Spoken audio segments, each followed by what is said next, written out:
Hey everybody, welcome back to another episode of Long Range Tactics Podcast.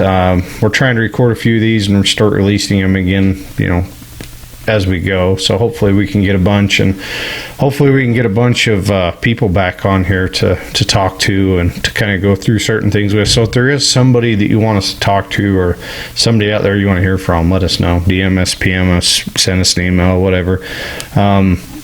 We're happy to talk to people, and there's a lot of people that want to come on. We've just got to start scheduling our time to kind of match with theirs, which is hard, but I'm excited about some of them that want to come on and have conversations.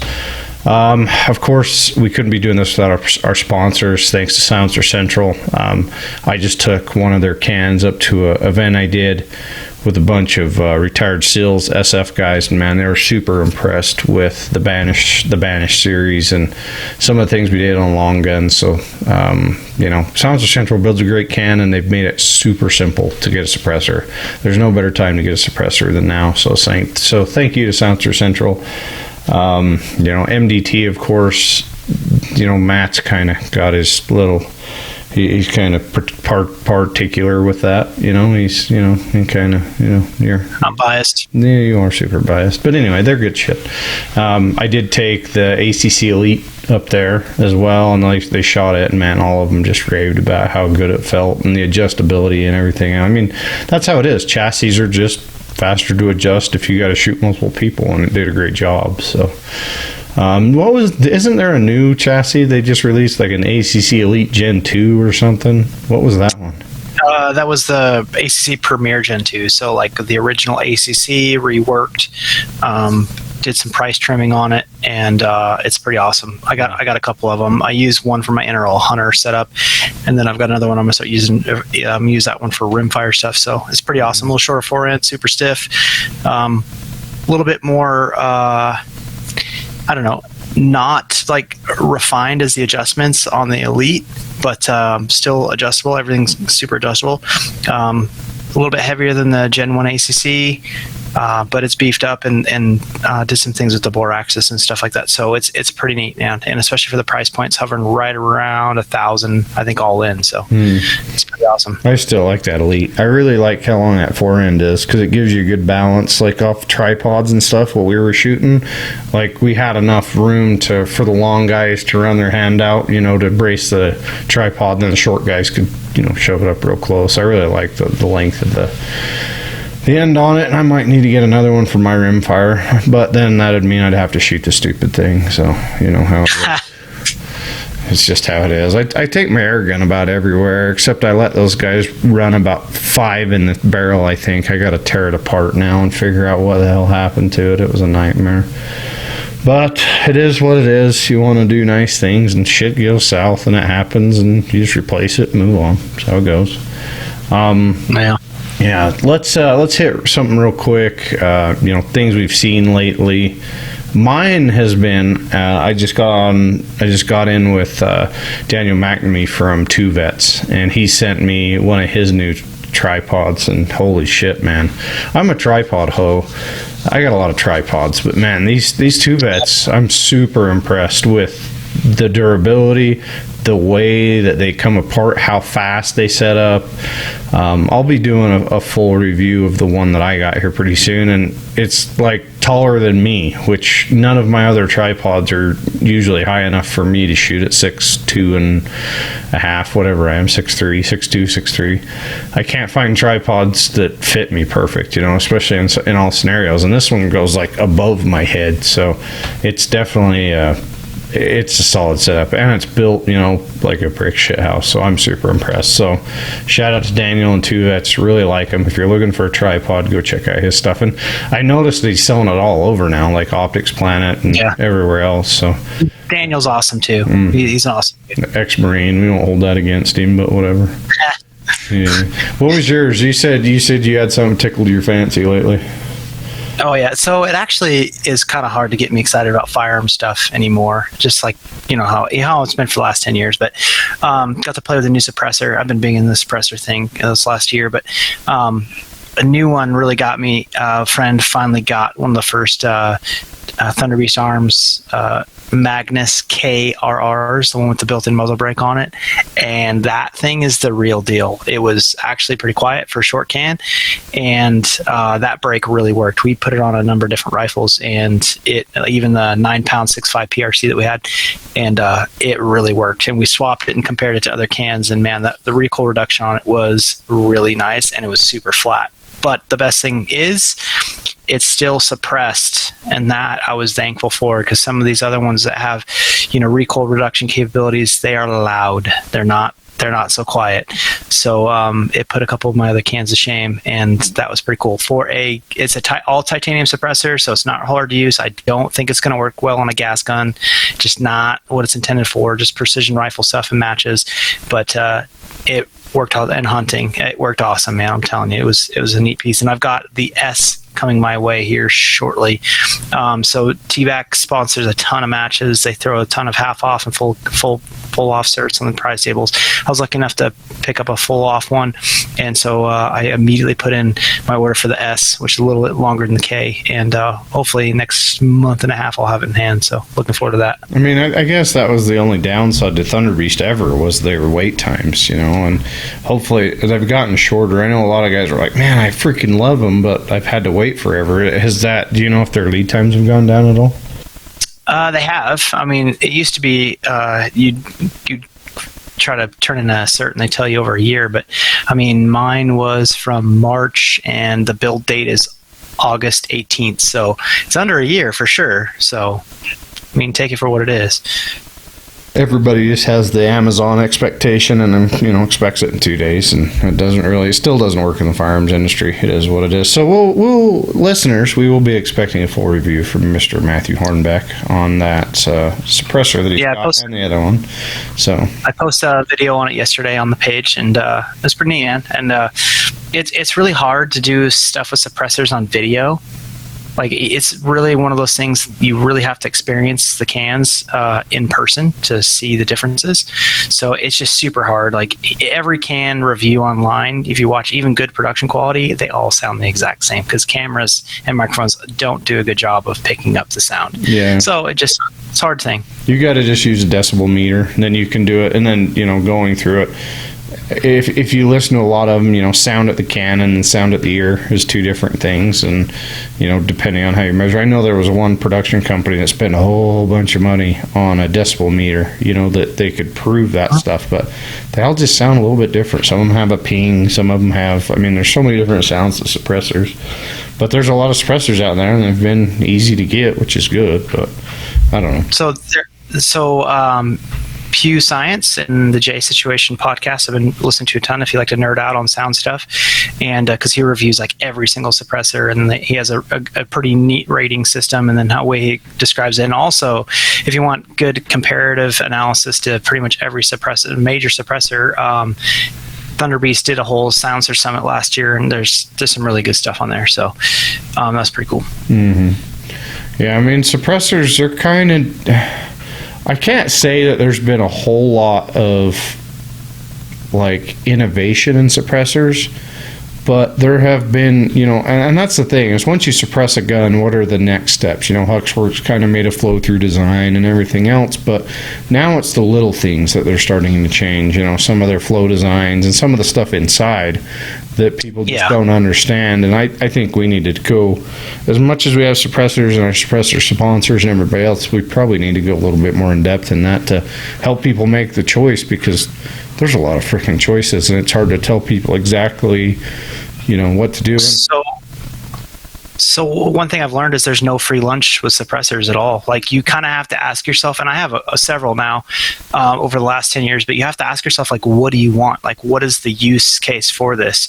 Because there's not one size fits all. No, they're very, very, very specific to weight and functionality and sound. There's so many different options out there now. They're all good. I really haven't seen any really terrible ones anymore. But you have to ask yourself what you want. I've seen a few. They've come to me, and there's a reason why I've never talked about them, because they're piles of crap. You try to take them apart, and all the parts come out of them. You're like, oh, that didn't work very good, because they designed it backwards. So as you try to take it off, it disassembles everything, and you can't get the adapter off because they didn't put a freaking head on it to grab with. So yeah, there's been a few that they just don't think, but that's like everything. That's with gun companies and everything else. There are those few that just don't think ahead and think through shit before they put it out. So it is. Yeah, but compared to the stuff that we were using, 10 years ago, some of the three-letter companies, completely different. Like it's it's night and day. Yeah, you can throw it on a 300 Win Mag or Lapua. I mean, my Lapua it is a big can, but dude, it's quiet. I mean, when I did that event last week with all the 6.5 Creedmoor guys, I had a few guns there, and they were all suppressed. They're like, dude, we need ear pro. I went, no, you don't. Just shoot one, and you'll be fine. And they all shot them. I'm like, oh, never mind. We've never heard anything as quiet. So, that's the problem with a lot of the military stuff, is they get a contract and they have to use what they use, and they don't get to see what everybody else has to offer. So that's kind of the hard thing. So they all had a good time and saw some new stuff, and were super impressed. And I got to ask a lot of questions, because they're like, oh, now we want to go buy our own. So like, yeah, I get it.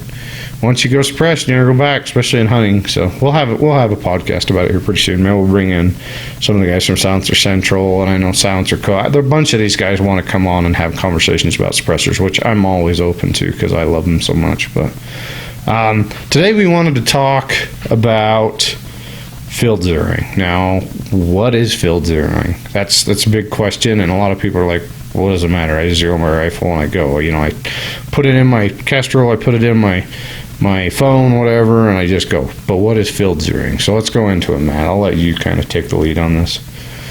All right, so field zeroing is kind of a little bit more advanced skill. You kind of have to know what's going on with the rifle and ammunition before you go into this. So, this is an important skill to learn eventually as you go down the road, because I guarantee you, if you travel or hunt, or you find yourself working through an equipment issue or something, you are going to need to do this. I've done this several times for whatever reason. I have. So, case in point, on a friend's hunting trip, he only had one rifle, one scope. He didn't bring any backup stuff. Rifle took a tumble. And okay, well, we're out here. How are we going to check this? And we did a quick field zero on a rock at, say, 700 yards, and then found one closer. So basically, we used some terrain to dope out that rifle and do some reverse math. So it's a super important skill to have if you don't have the opportunity to set up a 100-yard board, cardboard and paper. Because I do. When I travel on hunts and stuff, and especially when I drive myself, I try to take something in the truck, cardboard and some paper and some other items, so I can check zero real quick. And I always do when I go to my hunting spot or whatever, my camp. I'll try to find a 100-yard spot and just verify. But I'm very particular about that. I don't trust that things are good. I want to make sure they're good. So anyway, so one particular outing, we found ourselves a big old dent on the side of a scope. Going, is this thing good? And it's probably not, especially bouncing around off some rocks. So, okay, lay down, find a good position. Wind was fairly calm, and 700 yards. Okay, got him a good range off a big boulder.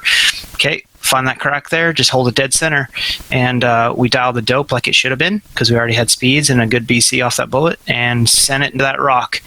And then, okay, it was not close.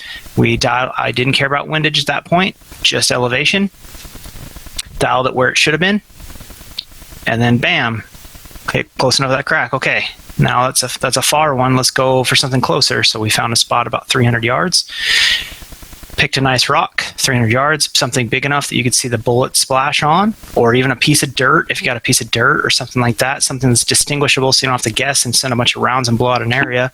And sent it, and elevation, again, was exactly what the dope should have been. Left and right was a little off. We corrected, because 300, it's going to take a lot of wind to kind of blow you significantly off a center. So we basically had established established dope and felt good for a 0 at 3 and 700. So we know everything else between there was going to be fine, and pretty sure we can hit it, anything pretty much offhand at 100 and 200. So not a big deal, but we verified it a couple distances and then basically did a quick field 0. So I don't know, Cole, if you've ever had to run into this, but it's a pretty useful tool to use. And I've actually had to use it in matches too, to be honest. Like, something's going on. So find a patch of dirt in a berm, send it that patch of dirt, watch it splash.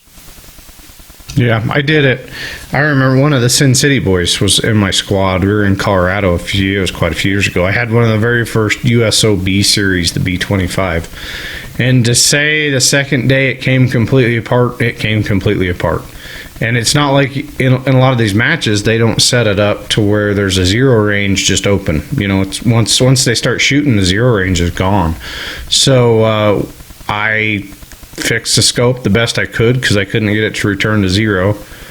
So I dialed it in at the bottom of a fence post at 100 yards, or was it 200 yards, because I knew the distance. I had known distance, and dialed it in, and then I just typed in my new 0 into my Kestrel. Well, at the time we didn't have the new Kestrels, but we had my phone, so I just put it all into my ballistics app.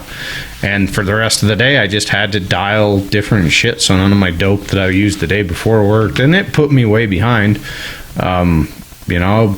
But it was a good learning moment on how to do that. And then to your point, if you've hunted long enough, you know, if your horse rolls over on your saddlebags, if you roll a 4-wheeler, if you trip and fall and knock I did that 2 years ago when I shot my big deer here in Utah. I set my gun on the tripod up on my tonneau cover, and a gust of wind came over and off went my rifle because I was an idiot and set it up there.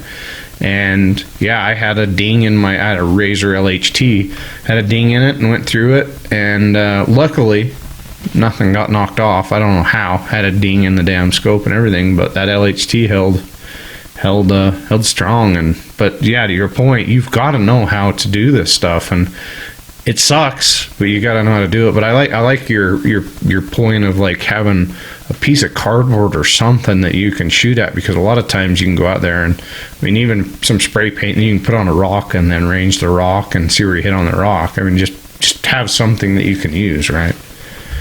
Yep. So I've got a couple of hunts in Nevada coming up next couple of months, and I always try to fold up a box and put it in the truck bed, put some dots. I always have sticker dots in the back of my seat. So I'll make it work somehow. We've used beer cans. We've used a bunch of stuff. Fill a beer can up with sand and then shoot it, and then that way you can get at least close, you know, so you can verify. But I don't take anything that I haven't verified. And I had another friend too that had an uncapped windage knob, and ended up spinning that thing about half rev, didn't realize it, never set it to 0 too. He didn't ever use a 0 stop, so he had no idea where this thing was. Elevation was fine, but that thing was darn near a rev off. Went to shoot an animal and missed wildly, and like, whoa, what? That shouldn't have missed. I'm like, yeah, man, there's something going on here. We didn't let him shoot another round until we checked it, and it was game on after that. Luckily, it was just an antelope tag, so it's pretty easy on that one. You just drive around the next day and they're back to where they were. Yeah, I had that same issue on an elk hunt here. It was a limited entry. And I think when my father-in-law or somebody pulled the rifle out of the back seat, it didn't have capped. You know, it was the old Razor or PST Gen 2. Yep. And that was it. It rotated, and ever since then on any of my hunting rifles, they either got to have locked windage or they've got to have a cap, one of the two. Like, I just don't trust it. And one of the other things that I want to kind of hit on here right now, going back to your original talking points, is you had the data. But one of the things I want to really talk about is, where are you keeping your data? You know, or is it on your phone saved somewhere? Are you on an app that you need Wi-Fi? You know, really think about some of that stuff. On my hunting rifles, I try to write it, you know, like on a notebook or something, and I put it inside my pack in case my phone dies, in case something happens. Because if all that happens, then what do? You have no way to figure out some of this stuff without going back. So it's like, you know, preparing for the inevitable, and it's the little things that you don't think about kick your ass when you get to the point of like, oh no, and you spend all this time for a hunt, or a match or whatever, and you're not ready. Man, it stings a lot. Yeah, well, I just went out and verified some data this morning. Just ammo, two different lots of ammo, and on the same rifle, and I just wanted to verify out to 1,000. Not that I'm going to shoot like a deer antelope that far, but like I just want to be sure. I want to be confident in this that everything's lined up and I'm good, and that profile is locked on the Kestrel, like locked in. It's good to go, and I've got the backup built on my phone in the Leica ballistics app that's going to go to my binos. So like I'm good. So I've got redundancy, and then I've got the same profile built in on AB too. So like you're right. I may be too reliant on those digital devices, but I can make a new profile and get that data to match up like pretty instantly. So, and I know the bullets that I use a lot of them. So I already memorized the BCs and everything what they trued out to. And excuse me, I have notes everywhere. Like I have notebooks full of stuff, and I just know the stuff. So. I got you. Yeah, I'm sorry. I'm trying to adjust all my microphones and stuff, and I'm trying to figure out what this freaking noise is. It's driving me nuts. But yeah, to your point, like I got the new SIG system, and we've talked about this before. I just don't trust batteries. If you've hunted enough and you know what cold weather does to batteries, like they don't like it. Sucks the life out of them. And if you want to, I guess, carry like one of the little solar packs or a rechargeable pack to kind of recharge everything, that's fine. But man, it's going to be sucky if you get out there and you try to range something. She did, she's gone. But that's an important part of putting together a list. We kind of talked about this last time. I need to release the episode, but what do you put in your pack? What do you prepare? And extra batteries, and maybe a battery bank or something. I went on Amazon and bought some of those battery banks that have the solar panel on them, and they work all right. I mean, they'll keep something charged, or they'll keep something alive if it's kind of dead, but you just kind of got to do some research. I know Goal Zero and some of those make some really sweet units that you can fold out and it'll charge your phone and everything. So that's some of that stuff you need to prepare for sure. Yeah. No, and I have some redundancies and stuff and power, and I usually have those power banks everywhere. So I'm an Android user, so I pretty much have one plugged into my phone at all times because the battery doesn't last more than like a couple hours anyway. So you just get kind of used to carrying those around. And Amazon frequents my house with deliveries, so there's usually some batteries, some CR123s and CR2s and stuff in those deliveries. So I've got them everywhere in the truck, hunting packs. Like I stash batteries everywhere to the point of like I'll clean something out and then, oh look, batteries. So it's unavoidable, and technology has grabbed all of us. So, but it is super nice to have laser range-finding binos that spit out dope on them with a perfect, and you can link it to your Kestrel. That's how I do the NRL hunter matches. Click, done, and I have the answer in my face. I don't even think about it. Binos go back in the chest pack. It's on the rifle. Game over. Yeah, that's nice, especially in the fast paced. Like, you got to get it because you only have a certain window of a shot or whatever. And I mean, we've all been there. And back in the day, a lot of those old boys, they just started slinging lead and seeing where it hit, and trying to adjust it, which was not the answer. But we've come a long ways even in the last few years, because I remember when the SIG, the Tango 3 or whatever it is that I have came out, dude, it was so cool that you could range it and go through your phone, and it'd bounce through Alaska, and it'd come back through, and it'd come up on your on your reticle and everything. But a lot of that's come that there's just too many devices trying to link to each other in that scenario, I think, and you just got to have one talk to another, and that's it, in my opinion. And I looked at the new Burris, is it the Veracity PH or whatever the new they've got the Veracity PH, and then I heard they have a new Eliminator out. But I'm like, man, once they figure that out, it's gonna be dangerous for animals, because it's, as long as it works and as long as it figures correctly. I mean, I don't know if you're ever going to have anything that figures your windage out for you, because there's just too many variables in windage to figure out. But it's getting closer and closer. Well, years back, 3-4 years ago, maybe longer than that. Trigicon had displayed those binos that used a laser and picked up dust particles, and it could tell you mile per hour and direction of the wind. But I think it only worked to 500 or 600 yards, if I remember correctly. So I mean that was limited. That's still pretty cool because it gave you something. But yeah, that's pretty neat. Yeah, pretty cool. Like I said, they've come a long ways, and Terrapin just came out with their new thing. I haven't seen the full reviews on it. Lab Radar's trying to keep up with what they're doing. There's just so much stuff coming out right now to try and keep up on. And man, if you got some money, you can spend a lot of it in a hurry. There's no freaking doubt about it. I know what I got. I know I got to sell a lot of stuff because I got like 2 Lab Radars sitting here that are about as good as a paperweight now. Nobody wants them. I traded mine for some H4350.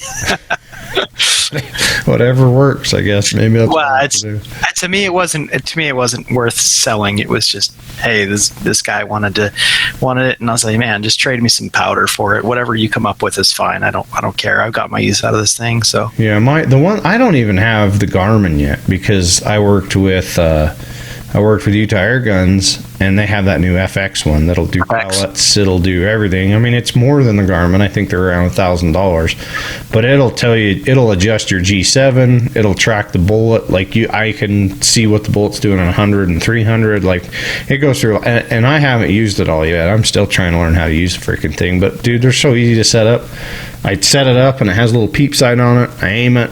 I push the buttons on the back, and it now has a link system to my phone, and I can adjust stuff, change stuff, take it off. I can be like a lot of people and, show a 3-shot 1 SD and, delete 6 of them to get the 1 SD. You know how that goes. Yeah. So when I first got my Garmin, this is pretty funny. I posted online a couple like pictures of it and stuff, and I asked. It's like being a smart ass. I was like, I haven't figured out how to delete shots off this thing yet. And then like later than like 10 minutes later, I had like 5-6 people commenting on how to do that. I got you. I busted you. Are you kidding me? Like, I don't want to know how to delete shots. These people were like on it. It was pretty funny. I want to know how to load so that I don't have to delete shots. Unless you're shooting factory ammo, but still, why do you want to delete shots? It's like it tells you a story. Some of the new factory ammo, good goodness, to even show it decent, you're going to have to delete some shots. But it isn't necessarily, I mean, we can talk about that in a different episode, but it isn't necessarily the factory ammo. I think we have covered this a little bit before, but I just think the people who delete shots just don't understand how statistics work at all, like in the least bit. Like you need that data. Or people who disregard the flyer. Oh, it's a flyer. I'm like, okay, it's still statistically relevant. Okay. I still have to figure that one out. I want to have a podcast one of these days. And I want to bring on a couple competitive shooters, and I want to bring on a couple hunting influencers, and I want to talk about like.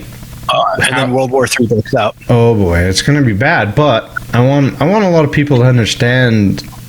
There's pressure there to look a certain way, and there's, social media has just kind of created a monster, and I think we need to address the monster eventually here because it's just gotten out of freaking control. And us as 2 guys that run shooting teams and sponsor people and everything else, I think that the lion's share of people would enjoy a podcast about, hey, what really freaking matters when it comes to some of this stuff. I don't know. You might have to be a little more careful than me because of the 3-letter word that you're, affiliated with, but I don't. Well, yeah. Well, I mean, I do and I don't, right? Like, I think by now all the secret stuff is pretty much out, and opinions and some online feuds have made light of a lot of things. So there's not much I can say anymore. I mean, if you dig hard enough, you're going to see some stuff and learn some stuff you didn't want to. There's a lot of shitty people hiding behind sponsorships, and there's a lot of great people hiding behind sponsorships. So, but I think everybody needs to understand that going on social media and trying to portray yourself a certain way isn't going to get you sponsored. I think that's a big thing, but we can go into that at a different time. But I call them parakeets. Parakeets. Parakeets. Yeah, they're noisy and worthless. Yeah, there's a couple of those around. Mm-hmm. Yeah, there's a few of those, and I still enjoy those meme pages. Like, it's funny. We finally figured out who some of them are, but it just cracks me up. I'm like, I guess if you guys got to hide behind a name, I mean, if I see something, hell, apparently I started to shoot a Defiance a couple weeks ago, and I didn't even know it, but here I am, Sure. Apparently I got a spoon that stirs shit. I don't know. Whatever. Whatever. I listened to that whole thing too, man, and I still scratch my head at some of it. Like, all right, well, is this the route you want to go? if you saw my phone from the texts and calls after that, like, huh? And whatever. Whatever. You do you. Whatever. Yeah. There was some from that, but it is what it is. So back to your field doings. I think one of the big things is people don't go into the field ensuring everything's done correctly the right time. Is, like, to my point, is all your shit torqued correctly? Is, everything, spot on? So when you put it in the case, you've got 100% confidence that wherever you show up, it's going to be good. Now, if you're flying across country and everything else, definitely you're going to want to check it. And I guess here's another question. So let's say Matt Hornback is leaving Nevada and he's flying to North Dakota for a match. Or not a match, for a hunt. But he shows up to the hunt. He doesn't have any way to check his zero. He doesn't have any way to make sure that nothing's moved. What does Matt do? I immediately put myself in a situation. I make a situation where I can send 1 or 2 rounds. I'm verifying on something. I have to. I'm not gonna. No way. Nope. I've seen it. I've traveled too much. I've seen it. Match all the matches and hunts I've gone to. No way. There's no way I'm just gonna trust that everything's good. Not a chance. I'm gonna lay down with a chronograph. I'm gonna pull speeds. I'm gonna send a round at something and verify that dope, and then I'm good. Because a lot of times it's not. Let's talk about the opposite side of this, though. I don't know how many times at matches I've showed up and guys had everything set up. Their rifle was 100%. Everything was perfect. They show up and now all of a sudden everything's just gone. Their confidence is down the toilet. Something happened somewhere. The stars didn't align. The rifle's now shooting weird. Is it the person? Is it the rifle? Is it the nerves? What really made the rifle go off and now everything's gone? Because to me, confidence is everything. If you're confident in your rifle, whether it's on hunt or on a match, I'm happy. I know I'm going to hit something with it. But once you screw your confidence by adding a whole bunch of variables in it, and I see so many guys like, oh, well, I sighted this in this place, but I'm here now. So it's got, it's got to be like 3 or 4 tenths. And it's like, man, your rifle shouldn't move that much if it's, if you packed it right and everything else. So what are your thoughts on that? I think a lot. So this bit me hard a year ago. Personally, it's bit me hard. South Dakota match, which I didn't get to go to this year because the airline debacle on Friday was fantastic. I'm pretty up on my stuff. I don't just use and abuse. I use it and abuse it, but I also take care of it. So it bit me because I had a nasty carbon ring right in the throat. Right at the start of the lens that was grabbing the bullet when you chamber it. To the point it was starting to pull bullets. Actually, it did pull a bullet. And I didn't know. I just thought my cleaning process was good, and I didn't verify with a borescope or anything, and it bit me really bad. So I ended up getting like 83rd at that match because I literally couldn't hit anything. I tried to go re-zero. I couldn't even zero the rifle, so I thought it was a scope issue. And then come to find out, upon an inspection when I got home, I figured it out real quick what was going on because I found that there was engraving marks on the bullet from the carbon. My point with this is I don't think enough people know what right is or how to realize that something is wrong and then try to diagnose and see what they can fix, what they can affect, and what they can't affect.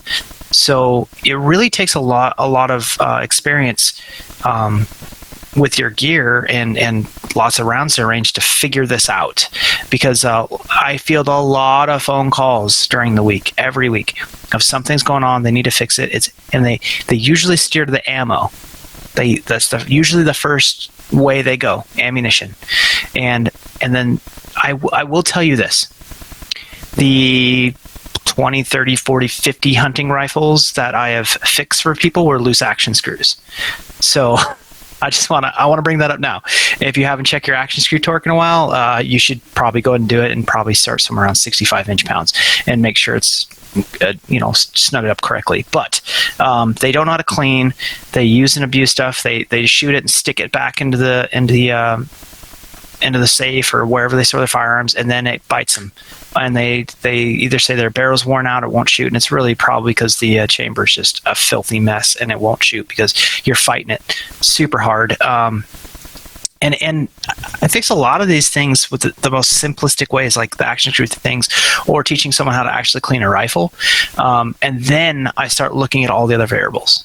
And then we start looking into switching scopes or checking other torques and things and everything like that. Just the cheapest ways are usually the most effective. So cleaning, retorquing, and then you kind of go up the list and figure it out. But it takes experience to get there. I had a guy a week and a half ago reach out to me about ammo issues, and I diagnosed it in one picture in about 30 seconds. So experience. But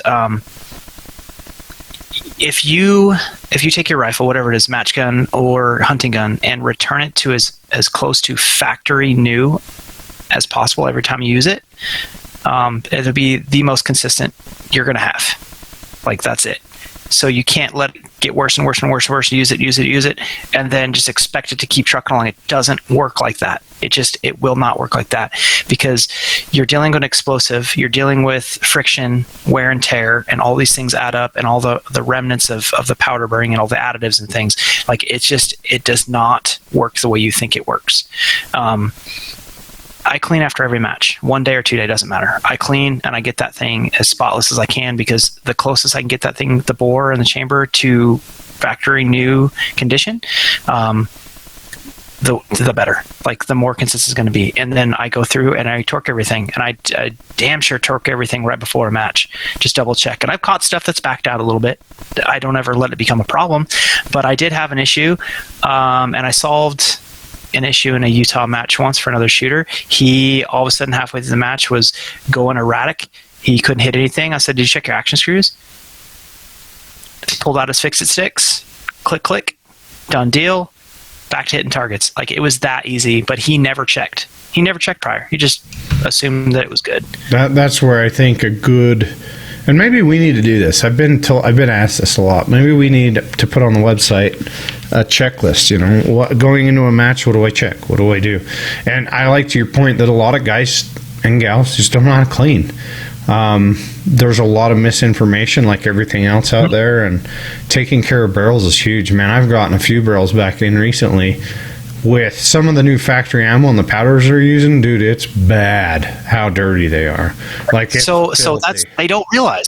And the bigger the cartridge and the more powder it is, the more crap that gets in there, the less rounds it takes. Mm-hmm. And they just don't realize, and running them super hot, like, it has a disadvantage. And I gotta say, man, some of the powders I've been shooting the last couple of years have gotten dirtier. No, filthy. I don't know. Yeah. Mm-hmm. And there's some brands that are way worse than others. Like, I don't use a whole lot of reloader powders, because a lot of them are super, super dirty, and I can't shoot them suppressed. I carbon locked a couple cans on there on my guns before, because it was so filthy after like 100 rounds. I just can't do it. So I try to find something that burns pretty clean, and then I clean it. Muzzle brakes the same way. I clean muzzle brakes and cans routinely. Try to get them to a back as close as new as possible and keep things clean, because that's where the consistency is. And I hate when people don't take care of hunting rifles. I hate it. Even if you only shoot 40, 50 rounds a year, I'm not putting that thing back in any whatever closet, safe, whatever, unless it's clean. Like, it's got to be clean, and it's got to be clean to like factory new. I'm not hitting it with a drill or anything. Don't get me wrong. The people say, well, you can damage a rifle by cleaning it. No, if you use the proper products, you will not damage a rifle. So chromoly steel or stainless steel is super hard. It's resilient, and if you're throwing a nylon brush down with the correct cleaners, solvents, patches, everything, you're not going to destroy the barrel. You will not. It's when you use heavy abrasives, or you see someone attacking something with sandpaper and a drill, or stainless brushes. I've seen people use stainless brushes on barrels, and I will never understand that one. The stainless bristles, I'll never understand that.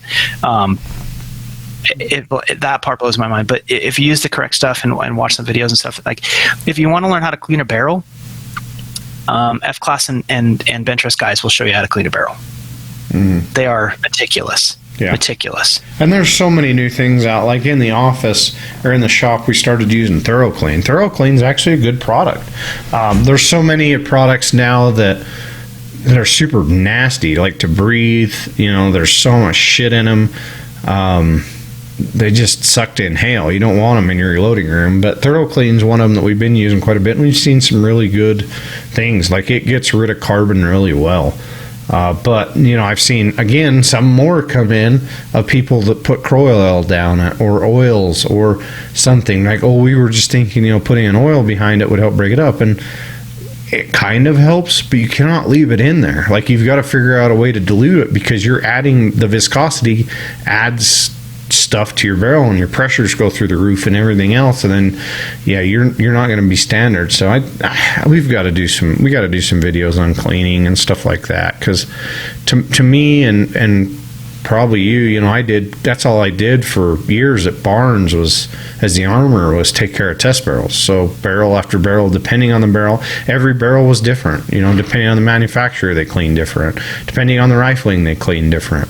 But you've got to understand your barrel, and you're not going to hear me say this very often, because too many people get bore scopes and then they got to look at every imperfection. But a bore scope does help you know if your barrel's clean or not. So that's the only reason I use a bore scope, is to verify the front part of that chamber and the throat is clean, like clean of any carbon, like it looks good. There's not chunks missing. So I have seen some rough barrels, right? But I've seen some rough barrels that shoot incredibly well. Oh, yeah. So, I mean, what are you actually looking at? But I've also seen some rough barrels that shot like shit. So it's just kind of like, okay, what is it telling you? And I love how social media now, like these people will post pictures of a barrel, like, what's up with this barrel? And the first comment is like, how does it shoot? Like, okay, we're learning now. Got it. But sometimes haven't ever shot it, but it looks. What about this? What about this? You know, we've talked about that a lot at Straight Jacket. Like, people will put up stuff about other builders, and they're like, "Man, just go shoot it and see if it shoots. If it doesn't shoot, now I get primers and powder and everything are expensive, but put 10, 15 rounds through it before you start asking all the questions." Yeah, you don't know until you know. Because after 5 rounds, a lot of that imperfections are going out of the barrel anyway, especially the way they're hand lapped nowadays. The only imperfections are going to be in there for the machining process from the reamers and stuff. And usually after a few rounds, they're gone. They just disappear, because that's how it works. I mean, that's the way the new barrels are, depending on bore and groove diameter and everything else. There's a lot of stuff that goes into that. But yeah, I mean, we've come a long way. We've come a long way in our discussion off of field zero. It still kind of relates though, because there's problems that come up and you got to know what you're looking for. Yeah, and it's all experience. Yeah, 100%. You know, you get there, but you know, having the confidence in your rifle is everything. But to your point, I think what we need to do is just put up a maybe a sheet on the website. Maybe me and you need to get together and just say, hey, go through this checklist, you know, before every match, and then just make sure your zero is good and everything else. Check it out, and maybe we can throw a code in there to fix the sticks, and people can get a new kit. And you know, confidence. I preach it all the time. As long as you're confident in your rifle. So the cool little round fix-it sticks. I don't know. It's like the size of a Twinkie almost. Yeah, but it doesn't have limiters. It doesn't have limiters, but there's one in my hunting pack. Oh yeah. The hunting, yeah. It's right there. The full size kit is in my truck, but that little one is perfect for like field stuff. It is perfect, and it's like I think it's the size of a Twinkie, man. Like, I don't know what else to compare it to. The new all-in-one kit is my favorite because it's smaller than my iPhone. But it has the limiters, has the T-handle, it has, you know, pretty much everything in it, and they leave room in it so you can add extensions or whatever else you need to put in it. But yeah, they're they're invaluable when it comes to that. If I had $1 though for every time somebody's called me, man, I had it sitting at the range and somebody stole it. I'm like, we got to figure out a way to put a tracking device in these stupid things or something, because they get stolen a lot. But I think, a lot of people just kind of run and jump into the hunt or the match, and then they regret a lot of things after. And that's where, learning after a couple of them come in, and I think I myself and Matt have learned the hard way about some of this stuff. Yeah, but if you've ever taken a shot and missed and had that oh shit feeling and you're lost, like the first feeling you have is like the lost at sea feeling, like what happened. Right. And the best thing you can do is have a plan to start ruling stuff out and make sure you're good. Like that is it. To where it's maybe a bad shot or something you pulled rather than equipment things. So you have your faith and confidence in what you've got, and then you can start working on the mental part. But you got it. And that's kind of part of being the professional mindset of like, okay, something happened. I'm not going to freak out about it, but I'm going to have a plan to fix it. And you start acting that plan, and then you carry on after you've completed your plan and you've ruled out everything else. I'm good to go. Carry on. Right. Yeah. And I like I said, checklists are everything. They help me because I'm more of a visual person. Like if I have this, oh, you got to get this, and this, because I'm constantly forgetting stuff. And if I don't see it, but everybody's got to kind of do that on their own, and maybe you program something into your phone to remind you. I mean, that's everybody's kind of got their own little thing. But I don't know. What else do we want to hit on field zero? And I think we hit it pretty good. So if you are ever doing this and you need to put yourself in a situation where you're field zeroing and you cannot zero it, you need to have an acceptable stop line, whether it's 5 rounds, something. There has to be a hard line where there's a point of no return where hey, this is not going to happen. I need to stop this, and we need to figure out plan B or C now. So yes, have a plan, but you also need to be real and be like, hey, I can't get this done. Because I've had scopes over the years, especially lightweight hunting ones, just completely tank, and you can't zero them. It happens, and the last thing you want to do is come to that realization, I cannot get this done. But you need to accept it, and then either figure out plan B, get another rifle, scope something, and start working that immediately. But you don't string yourself along to where you're going to beat it up. Nope, rule it out. I'm done. Hard line. This thing's going in the back seat. Done. Right. Yeah, and I mean, we can talk about, I had a call this year from a hunter. He's like, dude, I don't have the right ammo. I forgot the ammo that I got. I mean, we could have a whole nother conversation about being prepared for some of this, because I'm like, dude, no one around here has that ammo. And, I was up in Wyoming at the time when he called me, and I'm like, you're screwed. That isn't something you can buy over the shelf. So that's something that you've got to think about too, is if something happens, what are your backups?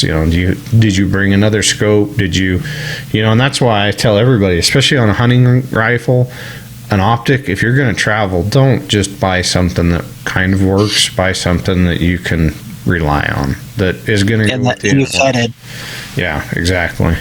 100%. Do your tracking test, do your box test, do whatever you need to do to make sure that scope's not going to shit the bed on you, because that is a huge thing. And make sure you're not using cheap ass rings. That's a big one that I see all the time. That is horrible.